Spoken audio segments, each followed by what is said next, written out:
Hello and welcome to my training. My name is Chuck Holmes. I'm the founder of PartTimeCommander.com. In today's video, I'd like to discuss the Army Officer Skill Identification Codes.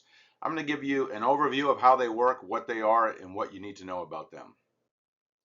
That is the purpose of today's training. I want you to be more proficient with the skill identification codes than you are right now. Let's just do a real quick introduction. What are SI codes? They are an alphanumeric code assigned to Army officers to reflect their specialized training, skills, and qualifications. They help define an officer's abilities in areas of expertise, ensuring that the right skills are matched to the right roles in the Army. Why are they important? They serve as a tool for the Army to manage personnel and make decisions about assignments, career progression, and training. They allow the Army to recognize specific qualifications which can influence promotions, leadership opportunities, and job assignments. The Army basically has a big database of all of their personnel, all of their MOSs, their branches, their skill identifiers. So when they need to fill positions, they can look and see all the potential candidates. They can know who to pick, they can know who to send where, they can know where there are shortages, so they can have more people get qualified with the SI code. I hope that makes sense so far. So how do you earn an SI code?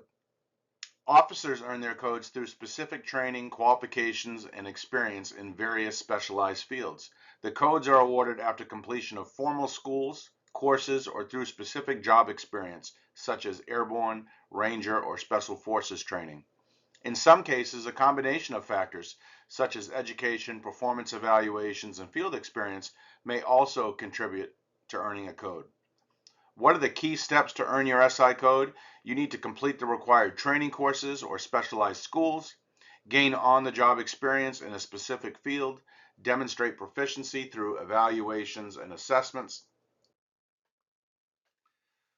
So let's go through the types of SI codes, and I'm going to give you a bunch of examples. If you want to see a more detailed list, you can check on the links in the description box below this video. Some of the common SI codes for an infantry officer are SIOC 11, for an armor officer SIOC 19, for an aviation officer SIOC 15.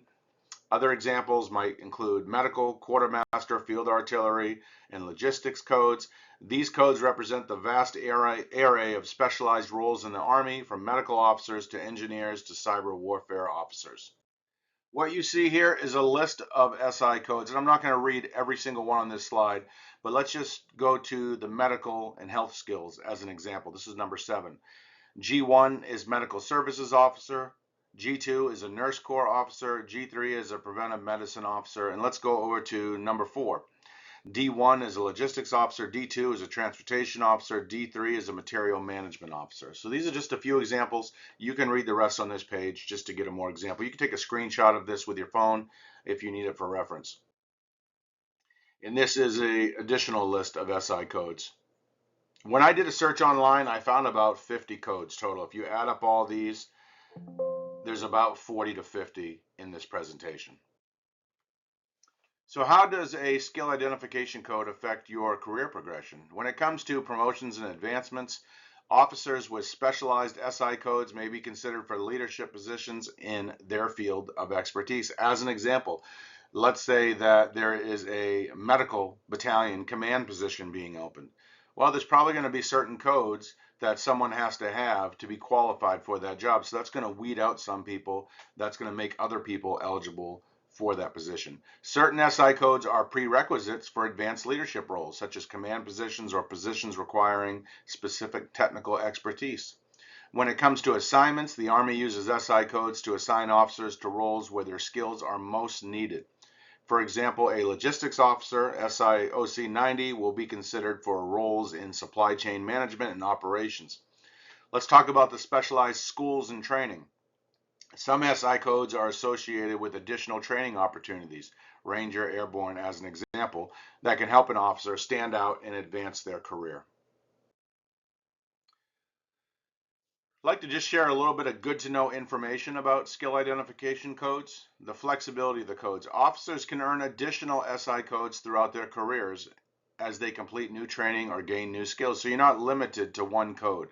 Some officers may have multiple SI codes based on their qualifications, making them eligible for a broader range of assignments. In fact, if you can earn more than one SI code, that's a good thing because it gives you more opportunities in the Army.